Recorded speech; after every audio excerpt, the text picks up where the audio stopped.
Ethan Wingnut and the Deepwood Monster Bug. Ethan Wingnut lived right next to the whispering Deepwood, a forest so old that the trees had forgotten what squirrels looked like. One Wednesday morning, while demonstrating to his dog Sparky how to butter toast using a remote-controlled forklift truck, they heard it. Thump, whoosh, crash. The noise came from the deepest, darkest part of the Deepwood, followed by a sound like 1,000 tiny cymbals being struck at once. "That's not a normal forest sound, Sparky," Ethan said, sliding his trusty copper goggles over his eyes. "That's a distressed monster sound. And if it's distressed, it probably needs a wingnut solution." He rushed into his workshop, his silver-walled shed, and grabbed his latest creation, the Mellow Sound Harmonizer. It was a pair of headphones attached to a gramophone horn, wired to a blinking purple crystal contained in a small metal box on a strap over his shoulder. "This," Ethan explained to Sparky, who was wagging his tail so hard he looked like a vibrating blur, "emits a hyper-calming frequency that can soothe anything from a grumpy badger to, well, whatever is causing that whoosh." The two adventurers set off, Sparky leading the way, his head and his ears bobbing through the undergrowth. Deeper and deeper they went, following the trail of shimmering emerald green dust. The crashes got louder, and the air began to feel oddly electric. Finally they reached the clearing. Ethan stopped and dropped his jaw, which is quite a feat while wearing goggles. It wasn't a fire-breathing beast, it was something far stranger and more magnificent and rare. It was a glimmer-winged monster bug.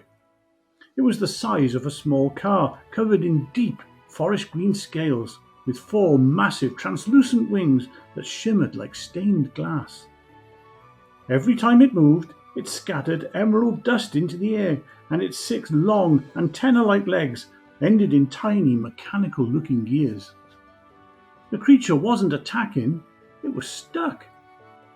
Its rear right leg, the largest one, was hopelessly tangled in a web of impossibly thick thorny vines, and every time it pulled, the vines tightened, causing the creature to let out a loud, high-pitched whine, the sound of the 1,000 tiny cymbals.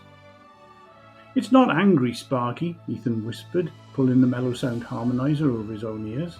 "It's anxious and scared." The creature spotted them. Its huge, multifaceted eyes, like polished rubies, swiveled towards Ethan. The monster bug gave a soft, fearful rumble. Ethan knew he couldn't just cut the vines, they were too thick, and he didn't want to startle the beautiful creature. He needed to make the monster bug hold still long enough to perform a delicate maneuver. He carefully approached, then pressed the purple crystal in his harmonizer. A low, gentle hum filled the clearing, the hyper-calming frequency.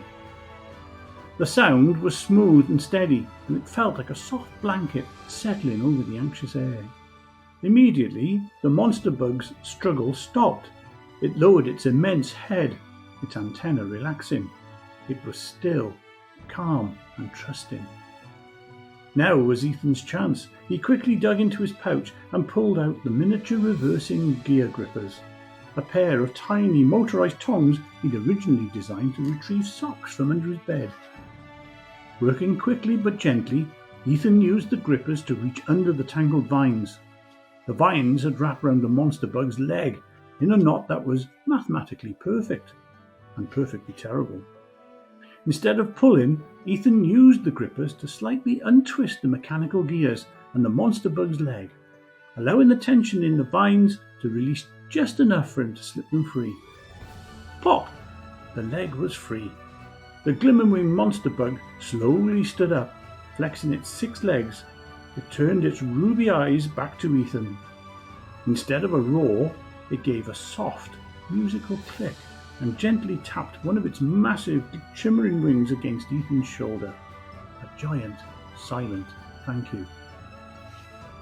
Then, with a dazzling whoosh of green dust and the sound of golden happy cymbals, the beautiful monster bug soared high above the deep wood, leaving Ethan and Sparky bathed in a fading emerald glow.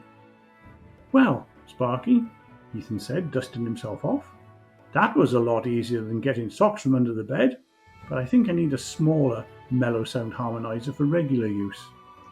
Ethan placed the reversing gear grippers back in his pouch, and he and Sparky strolled through the wood back to his workshop and began working on a new version of the mellow sound harmonizer.